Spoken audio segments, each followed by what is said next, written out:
हम लोगों की कमजोरी है।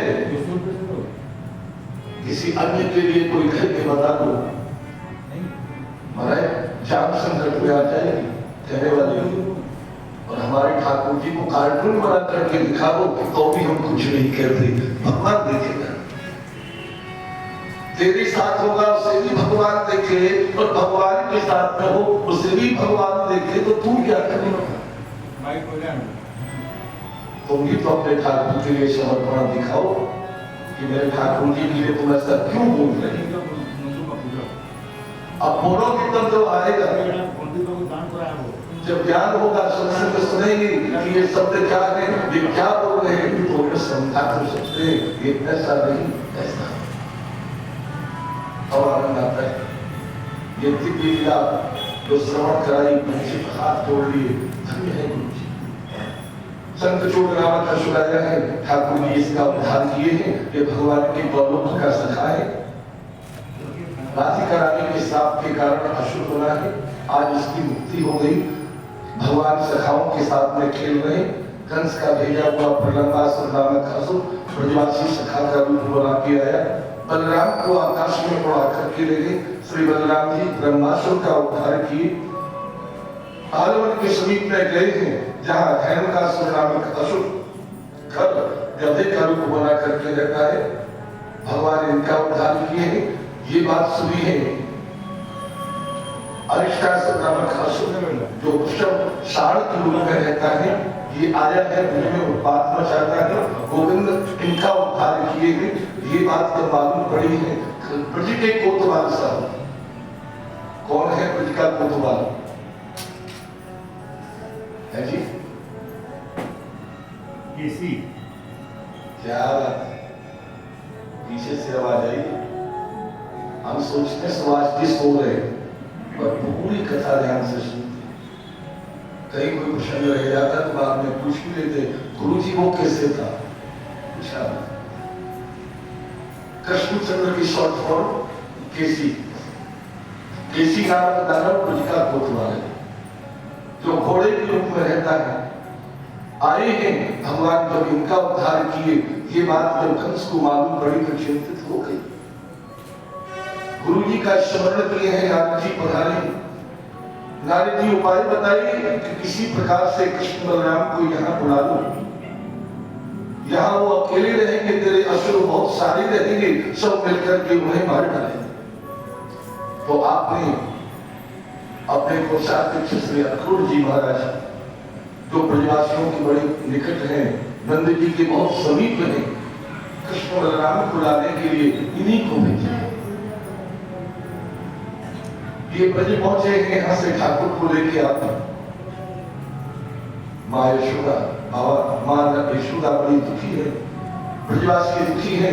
ठाकुर जी बोले चिंता मत करो, मैं परसों आती हूँ।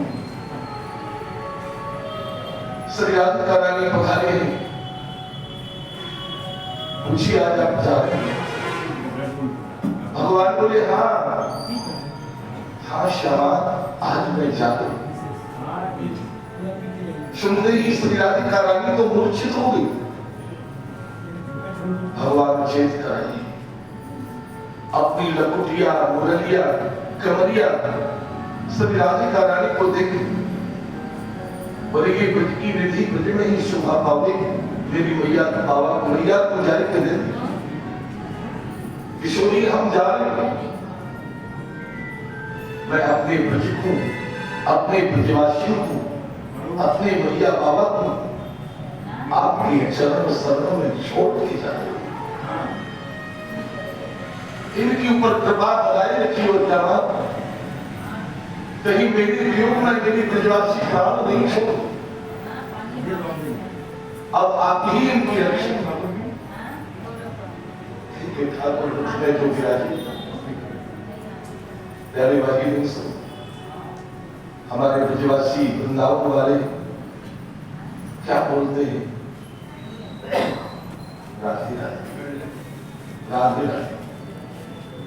हम लोग कहते हैं राधे राधे, और मथुरा वाले कहते हैं जय श्री कृष्ण, द्वारका वाले कहते हैं जय श्री कृष्ण, और ब्रजवासी कहते हैं क्योंकि हमारी स्वामी, हमारी रक्षक यदि कोई है तो प्रियाजू श्री राधा रानी है, जो सबसे ऊंचे पहाड़ पर बैठ के पूरी पृथ्वी के ऊपर कृपा दृष्टि डाले हैं। कोरोना काल में सारी मंदिर बंद हो गई, ज्ञानी का भी बंद हो गई, पर ब्रजेश्वरी श्री राधिका रानी का मंदिर बंद नहीं।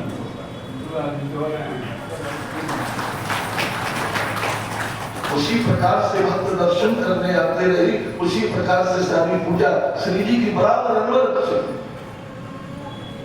और एक भी कोरोना का मरीज वहां तो रहा ही नहीं, हुआ ही नहीं। इतनी बड़ी आपदा, इतनी बड़ी महामारी, और ब्रज को श्यामा ने अपनी कृपा दृष्टि से बचा के रखा। कुंभ लगा हरिद्वार का, उससे पहले हमारे वृंदावन में कोरोना खूब अच्छी ढंग से फैला हुआ, सब लोग कर रहे क्या होगा, और इतनी भीड़ और इतनी परिक्रमा वृंदावन की, जरूर कुछ ना कुछ होगा, कुछ ना कुछ होगा। महीना भर तक रहा कुंभ, यानी किसी को छींक नहीं आई, और हरिद्वार पहुंचते ही कोरोना फैल गया। बोलो वृंदावन, वो ब्रजेश्वर, वो राधा रानी। हम ब्रजवासियों की रक्षक हैं, हमारी ब्रजवासियों के ऊपर सदैव कृपा दृष्टि श्री राधिका रानी की है। ठाकुर सौंप के गए, चले गए, मथुरा पधारे थे। यहाँ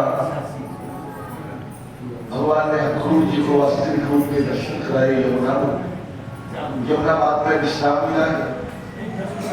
ब्रजवासी ने सुने कन्हैया लौट के नहीं आयो, बोले लाला नहीं तो हम रहेंगे, क्या करेंगे। जो ब्रजवासी क्या स्थिति परिस्थिति में है, दौड़ के गई है मथुरा, लाला की सखा मिल गई, लाला को मन, चलो भैया मथुरा देख के आओ। मथुरा देखने को गए, मार्ग में कंस का धोबी मिल गया, इनसे विवाद हुआ, ठाकुर जी इनका उद्धार किया। ब्रजवासी ने पूछी भाई कोई भिक्षा, बोले की वस्त्र तो नहीं मिल गई, छूटी बड़ी महाराज दर्जी से वस्त्र ठीक कराई। और कोई बात, बोले है कहा, करो तो सुनो, माला तो है ना, और बिना माला के ब्रजवासी को बनना लगे। हम लोगों की कमजोरी है माला, ब्रजवासी को प्रसन्न करना है ना, तो बढ़िया सी माला पहना दो, बस खुश हो। नहीं माना तो वृंदावन आओ, देखो मावस की मावस। हमारे गांव वाले हमें ब्रजवासी जो गांव में रहते, पहले तो 5 रुपया रख के लाते, 1.25 रुपया के पेड़ा और 1.25 रुपया की माला लेके पहुंचेंगे बिहार जी में। दूर से दिखाएंगे, ले ठाकुर जी भोग लगा, जेब में रख लियो। माला दिखाएंगे, ले बिहार जी पहन लियो, अपने पहन। फिर मटक खींच लेंगे माला की। वृंदावन में आए थे, माला जो है ये प्रसन्नता का प्रतीक है, और ब्रजवासी को वृंदावन में बिहारी की दर्शन मिल जाए, इससे ज्यादा खुशी और क्या होगी। वो माला पहन के दिखाते हैं कि हम वृंदावन से आए, बिहारी जी के दर्शन करते। माला चाहिए भैया, चलो ये सुदामा नाम समाधि से माला पहन। अब कोई माथा पुष्पों में चंदन, तो कंस की सेविका है पूरी पूजा, तो कंस के लिए चंदन की सेवा करते हैं। ये मार्ग में खड़ी, कन्हैया दौड़ के पहुंचे, कहो सुंदरी, कहो सुंदरी कैसे खड़ी। प्यारी, सुंदर को सुंदर कहो तो कोई बात नहीं, पर जो सुंदर नहीं उसी सुंदर कहोगे तो जब पूजा किया करूं मेरा सेवा है। हाथ जोड़े हे गोविंद, मैं सुंदरी नहीं हूँ, मैं तो महान क्रूर टेढ़ी मेढ़ी खूब जा। कंस की सब दासियों में गई दासी, कंस के लिए चंदन कृष्ण की सेवा। भगवान पूछी यहाँ क्यों खड़ी हो, किनारे हो जाओ। बोले मेरी इच्छा है कि मैं आपकी चंदन लगाऊं। ठाकुर जी बोले मैं अकेला ना हूं, मेरे संग में और भी सब। बोले पहले आपके लगाऊंगे, फिर ठीक है लगाओ। अपने चंदन लगवाई, दाऊद की लगवाई, ब्रजवासी ने कह दिया अपनी समझ के लगाओ। दाऊद को किनारे पर लेकर के गए, दादा यादें हमारी मान बढ़ाए, माथे की शोभा बढ़ाई, हमारे चंदन लगाए। अब बताओ कहा तुमने क्यों चंदन लगाई, क्या दें इनको चंदन लगाई। दाऊद जी बोले बताऊं, हाँ। बोले पुराना हिसाब बराबर करो, पुराना हिसाब बराबर कर दो। कौन सा? बोले रामावतार वाला। रामावतार में ये कुबिया कौन है जी? मंथा नहीं, ये तो कुबरी थी तो दूसरे जन्म में भी कुबरी हो गई। नहीं, ये बात तो हम बताएंगे। ऐसा बता के जाओ तो भी तुम भूल जाओ तो तुम्हारा होगा अच्छी बात। मंथरा ने क्या ये सोचा था कि राम जी से जाकर, ये किसने सोचा? वृंदावन। रावण की बहन शूर्पणखा राम जी के पास में आई है, बोले तुम सम पुरुष न मौसम नारी, आपके समान कोई पुरुष नहीं, मेरी समान कोई नारी नहीं, तो बोले मेरे से ब्याह कर लो। राम जी बोले हमारे यहाँ नारी से ब्याह नहीं करते, हम लोग नारी से ब्याह नहीं करते, तो हम तो कुमारी से विवाह करते हैं। बोले तभी आग लग रही कुमारी, तभी तो आज तक कुमारी। भगवान बोले पहले नारी पीछे कुमारी।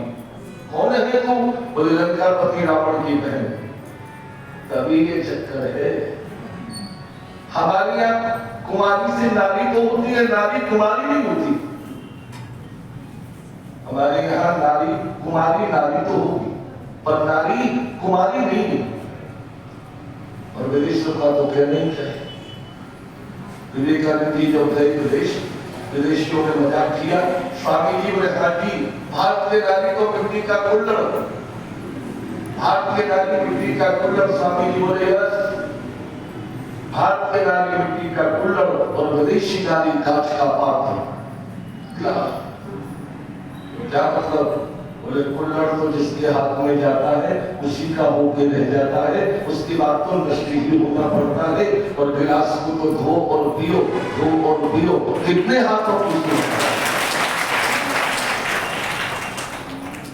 हमारी भारतीय नारी की डोरी गिराती यहाँ से तो अर्थी पति की यहाँ से निकलती, और विदेशी शूर्पणखाओं का तो कहना ही चाहिए।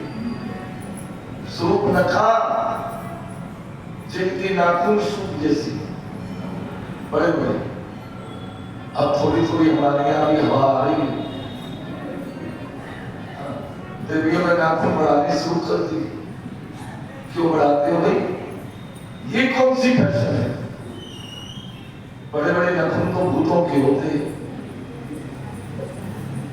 अगर आपको यही फैशन रखनी है तो आर्टिफिशियल बहुत मिलते हैं, खूब लंबे लंबे, खरीद लाओ बाजार से, लगा दिखा दो सब। बाकी नहीं तो हमारी भारतीय संस्कृति तो निषेध करती है बड़े नाखून, क्योंकि इस हाथ के अगर बढ़ाते हो कितने भी साफ करो फिर भी छूटा है, इसके बढ़ाते हो कितने भी साफ करो फिर भी गंदा है। हमारे यहाँ बड़े नाखून तंत्र की निशानी है, उनके यहाँ वही है। तो अगर अच्छा समझते हो तो कट के रखो, बढ़िया सुंदर, और नहीं तो खूब बढ़ा के रखो, हमसे दूरी बना के रखो। हाँ, बहुत से आवे बड़े बड़े नाखून जो पाँव छीले को हमें कर लगे फोन। तो बस राम जी लक्ष्मण को आदेश दिए, बोले इसके अभिमान को मिटाओ। इनको तो सौंदर्य का अभिमान है, विवाह तो कर रही थी, पिताजी की तीन ही वो कर रही थी, पर ये अभिमान में न मौसम नारी, मेरे समान कोई सुंदरी नहीं। अब अभिमानी को भगवान कैसे मिले? पहले इनके अभिमान को मिटाओ। और कोई कितनी भी सुंदर है, अगर नाक नहीं तो पहले भी सुंदर है, ना बिना नाक के बिना कान के खाए। अभिमान हटाई। आज जब ये आई है पूजा बन के, तो भगवान पहले प्रश्न क्या किए, कहो सुंदरी। पुरानी बात याद है कि नहीं, आज भी ये सुंदरी बनती है कि नहीं बनती। और आज जब हाथ जोड़ के कह दिए मैं सुंदर नहीं, मैं तो गुरु, अभिमान मिट गए। लक्ष्मण आज बलराम, लक्ष्मण को आदेश किए, लक्ष्मण एक क्षत्रिय है, एक स्त्री को अपमानित कर रहे हैं। जीवन भर ये ग्लानि रही कि मैंने एक स्त्री को अपमानित किया, मैंने एक स्त्री को गुरु किया। और स्वामी का आदेश इसलिए किया, आज बड़े बन के आए हैं तो कह रहे मैंने आपके कहने से इसे गुरु बनाया, आज मेरी प्रार्थना है आप इसे सुंदरी बना दो, पुराना हिसाब बनाओ। तो महाकुरूप कुंवरी जैसी परसत कृष्ण भैरवती जैसी, कृष्ण स्पर्श प्राप्त करते ही महाकुरूप टेढ़ी मेरी कुंवरी पूजा कामदेव की पत्नी महारानी रति के समान सुंदर। ठाकुर से मेरे खचरो भगवान मेरे मामा की प्रिया में आओ, लेकिन राखी गए हैं क्या धनुष रखा, धनुष युद्ध किए, बाजार में गए, बाजार लुटा कोलिया के हाथी मद्यपान करके द्वार पर खड़ा है, बलराम जी इसका उद्धार किए। अंदर गए हैं, अखाड़ा लगा हुआ है, कंस के चार पहलवान मुष्टिक चांडू कृष्ण बलराम को द्वंद्व युद्ध के लिए आमंत्रित किए। शर दाऊ से तो शर कृष्ण से लड़ता है, दाऊ इस सर को उठा के जोर से घुमा के पटक दिए, एक ही बार में गोविंद आए। भगवान देखे दादा तो बड़ी चोरी करे, आपने दो सर को उठा के पटके हैं, इनकी गर्दन अखाड़े की जमीन में घुस गई, प्राण निकल गई। दोनों में से ज्योति निकली जो भगवान ने सुना। मुष्टिक चांडू जब अपने भाइयों को काल कलवित देखे तो हुए लड़ने को आए, तो बलराम ने एक मुष्टिका मार के मुष्टिक का सिर तोड़ दिया। गोविंद ने चांडू की गर्दन में हाथ मारे, कट के अलग गिर पड़ी। इनमें से ज्योति निकली जो भगवान ने सुना। कंस ने अपने चार योद्धाओं को काल कलवित होते जो देखा, पागल हो गए। सैनिकों को आदेश किए हुए इन बच्चों को भागने में दो, पकड़ लो, भाग नहीं जाए। कंस के सैनिक जब आगे को बढ़े तो कन्हैया की भी सेना गृहवासी देहाती जानते हो ना क्या है देहात, किसको कहते हैं देहात? प्रेम करे तो देहात, प्रेम करे तो देहात और बैर करे तो देहात, दोनों में निभावे साथ, वो है देहात। वो जो भी करते बुराई करते।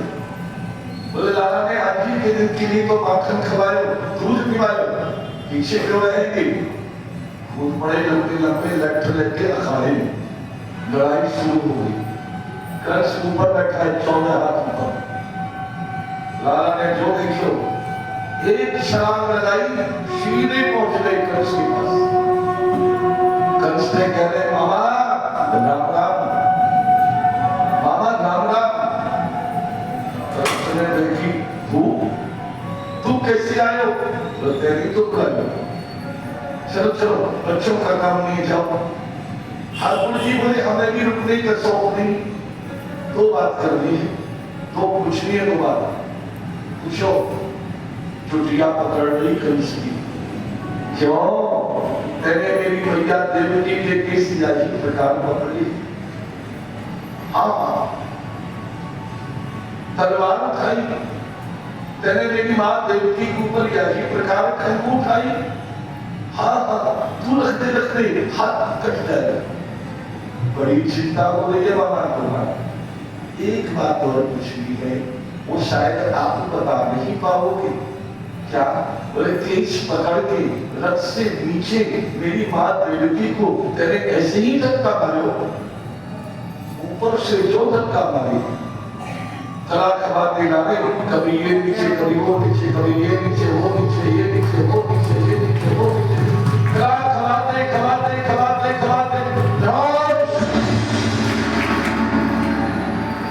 कंस को पटक दियो, इतना भजन रखे कि एक ही बार में गोविंदाय नमो। मर गए मामा। कंकादी के जो भाई आए उनको बलराम जी मार दी। अस्थि प्राप्ति कंस की पत्नी रोती विलखती आई। भगवान ने बहुत समझाया कि यहाँ से गई अपने पिता जरासंध की और सैनिक को बुलाकर के राजगद्दी दी। ब्रजवासी ने कह दिया आप लोगों ने बड़ी बड़ी सहायता करी, एक कृपा और कर दो। क्या? बोलिया मामा ठिकाने लगा। अब इतना लंबा चौड़ा कंस कौन था? ब्रजवासी खींच खींच के पांव पकड़ के खींच खींच के ले गए यमुना किनारे तक। जहां से खींच के ले गए ना वहां खड्डे हो गए। आज भी उस जगह का नाम है कंस खाल, जहां से कंस को यमुना जी ले गए। वहां इनका संस्कार कर दिया। और कंस किस दिन मरा है ये तो बताइए आप लोगों को।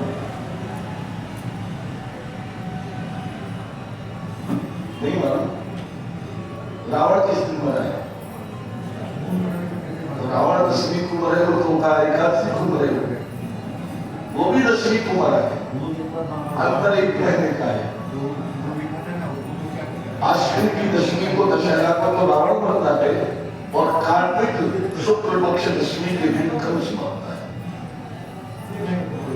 हमारे यहाँ आज भी ये परंपरा है।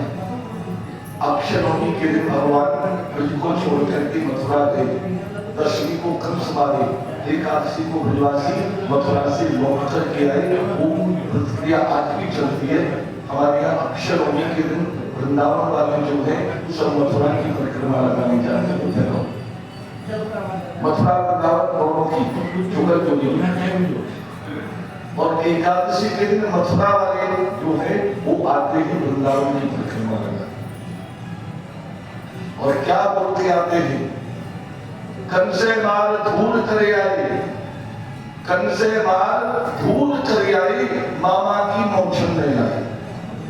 नारा लगाते हैं वो जो वहां से मथुरा वाले आज भी ऊपर है।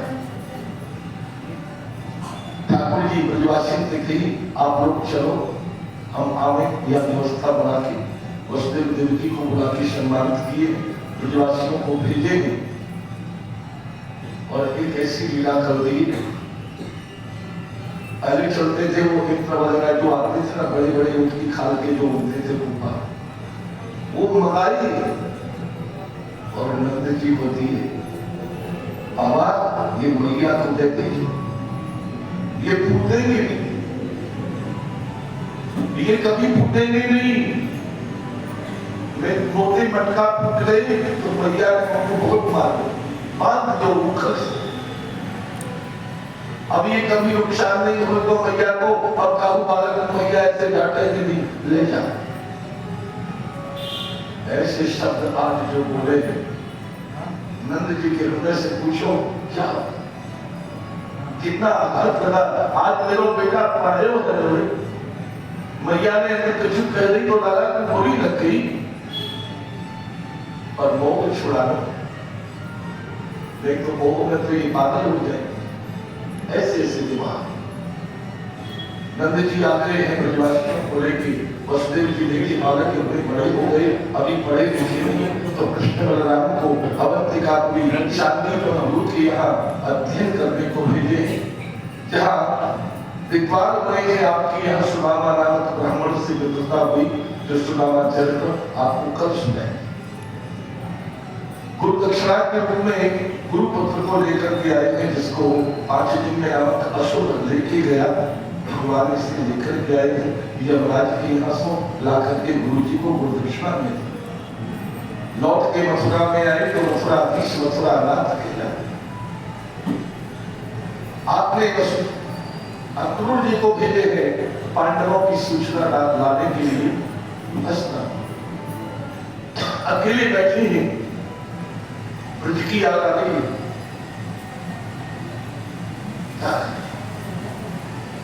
आंखों में आंसू। उद्धव इनके परम मित्र हैं, परम सखा हैं, राष्ट्रपति के शिष्य। बोले क्या बात है? बोले भैया मोकुम देखाओ की आता नहीं, मोकुम ब्रज की आता नहीं है। क्या है जिसकी याद करके आप आज हो पड़े, सब कुछ तो याद है, फिर ब्रज में क्या है जिसकी याद करके आप हो। ठाकुर जी बोले आप तुम यहाँ नहीं है, वो मेरे घर